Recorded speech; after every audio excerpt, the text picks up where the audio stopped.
పాదరస ఆక్సైడ్ను విఘటింపజేసి తొలిసారిగా ఆక్సిజన్ను తయారు చేసిన శాస్త్రవేత్త ఎవరు? Answer C.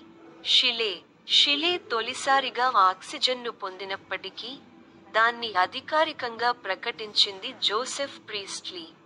చర్య వేగాన్ని పెంచే కానీ తానే చర్యలో పాల్గొనని పదార్థాన్ని ఏమంటారు? Answer B. ఉత్ప్రేరకం. మండుతున్న పుల్లను శబ్దంతో ఆర్పే వాయువు ఏది?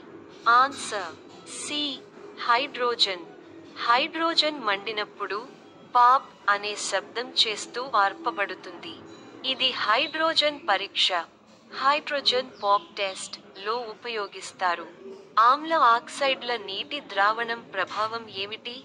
Answer B. నీలి లిట్మస్ను ఎర్రగా మారుస్తుంది. గన్ పౌడర్లో ఉండే పదార్థాలు ఏవి? Answer B. Potassium nitrate, sulphur, బొగ్గు పొడి. రబ్బరు వల్కనీకరణం అనేది ఏ ప్రక్రియ? Answer C. ముడి రబ్బరును సల్ఫర్తో వేడి చేయడం. సల్ఫర్ కరిగే ద్రావకం ఏది? Answer C. Carbon disulphide.